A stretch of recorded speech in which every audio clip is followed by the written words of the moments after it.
Hi, so this month's topic is practical life activities. So thank you for the few parents that sent me a couple of questions. So today I'm going to answer them. About practical life. So what are they? First, just to know what we're talking about. So the practical life activities, they start from the infant program and they get bigger in the toddler program and even bigger in the primary program. What are they? So if you wanted to think about what they could be in your house, you would call them chores. It's basically what makes your house function.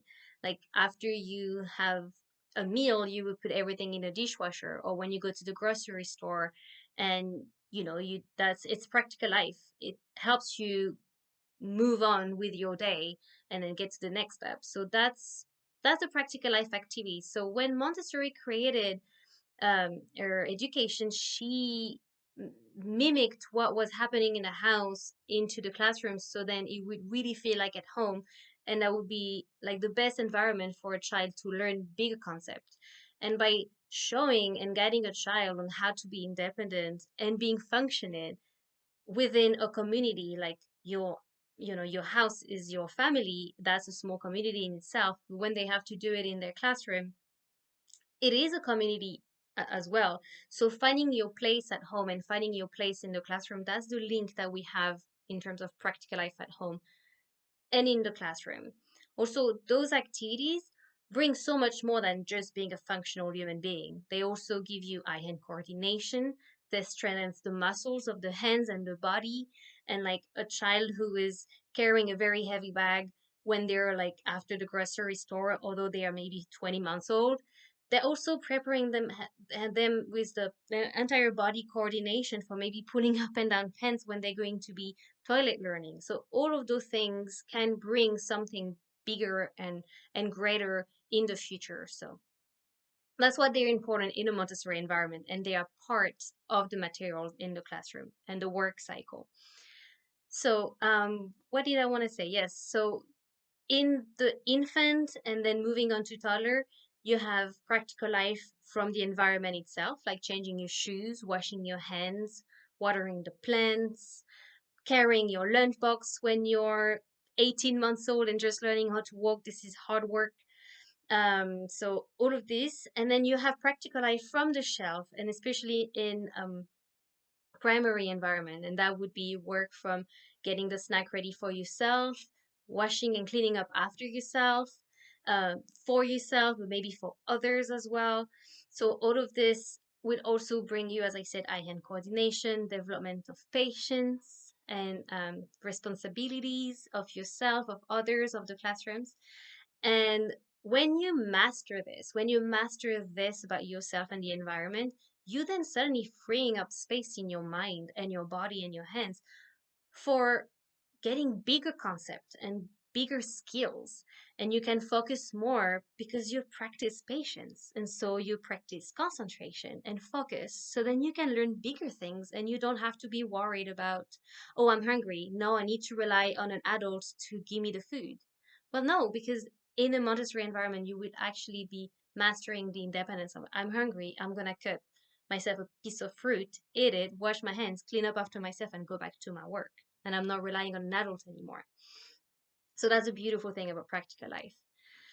So that's to talk about this. So the few questions that we have was, oh yes, the why do we use real glass in real plates in the classroom? Why is it so important? Because it's the real consequences of your actions. So it's a direct feedback from the environment. When you drop something and it breaks, then we can't use it anymore. That's why we need to handle this with care. And we need to care for our environment, care for the objects that we have around. Um, so yes, it's literally that's just what it is. It's the real feedback. And if it breaks, it breaks. We take another one and we're just gonna carry with two hands. So that's also always what we show in the classroom. Is like we're going to get ready for a snack. I carry a plate with two hands and I bring it over. So obviously, when it breaks in the classroom, especially glass, we would be cleaning it up. But children can always help passing on the broom and things like that. And in the primary classroom, the sewing needles. So first of all, they're not really sharp, but It's once again a direct feedback from the environment. We need to be so careful because they are small, and but that's what they're for. It's always about the reality. It's a real feedback. If everything we have and they work with and they handle is made of plastic, they don't have a direct feedback of what's happening. So how are they supposed to learn? It's like when a child is being like toilet when he's toilet learning, if he's never getting wet because he's always wearing diaper, what is the feedback of getting wet and getting changed? So it's the same with handling real objects. We need to care for the environment, care for the objects. um what are some age appropriate chores? So here I'll talk more about at home. Oh, but actually that's another question I have. What's the difference between the practical life at home and the practical life at school? So I'm gonna answer those two questions together.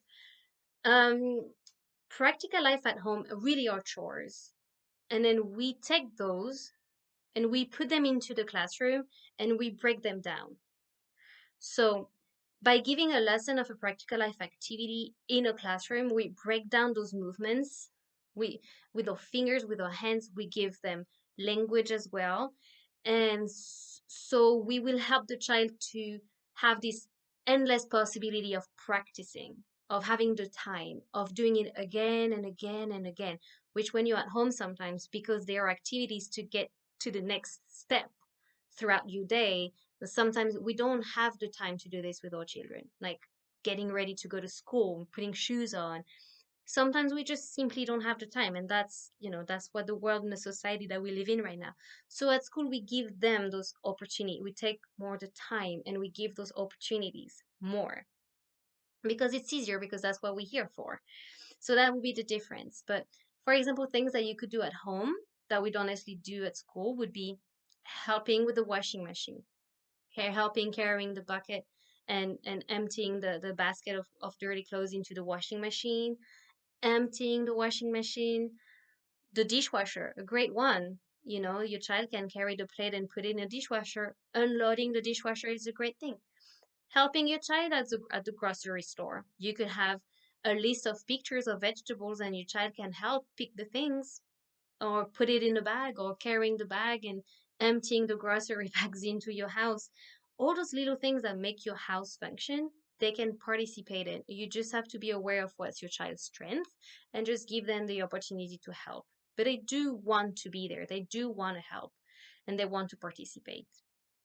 So those are the examples of practical life that you can do at home. And why are practical life activities so important compared to academics, especially the more you move on?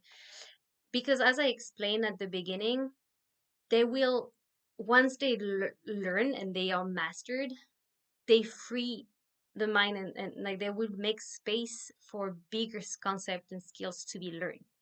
And there would never be a shift of focus because that would be mastered, and that's very important. It's like really one thing and another after another.